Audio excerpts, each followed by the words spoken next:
A complex situation indeed, and Roman Young will be bringing you more on the economic impact of this diplomatic row with Qatar a little later in our business news. For now, though, let's move on to news from the Central African Republic. The United Nations mission there says it's determined to continue its work despite increasing attacks on civilians and peacekeeping personnel. A UN envoy expressed this resolve amid new clashes between warring factions, challenges in the political process, and a deepening humanitarian crisis. Our UN correspondent, Liling Tan, has more. Sectarian violence, increasing attacks against civilians and peacekeepers, and obstacles to the political process are the key issues faced by the Central African Republic and the UN mission there known as MINUSCA. And this session, the UN envoy to the C.A.R, Pafe Onanga Anyanga, warned the UN Security Council of what he described as a systemic aggression against peacekeepers.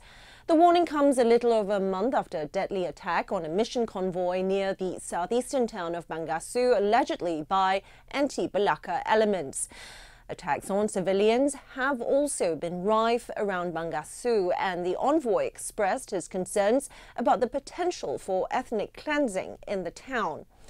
Elsewhere, in the southern central prefectures of Ouaka and Mbomu, clashes persist among ex-Seleka factions, while in Bria, nearly 80% of the population has been displaced, he said.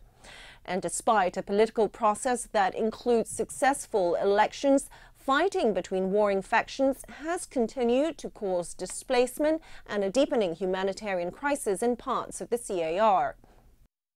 The Assistant Secretary-General for Human Rights, Andrew Gilmore, also presented to the Council a recent mapping report that details 620 incidents of major human rights violations between the years 2003 and 2015. It described entire villages burnt, gang rapes and extrajudicial killings by the Seleka and anti-Balaka factions, as well as the country's own defense and security forces. The envoy Onanga Anyanga underscored the need to re-energize the political process to bring the country to peace, and also expressed the mission's resolve to carry out its mandate despite attacks. Liling Tan, CGTN, New York.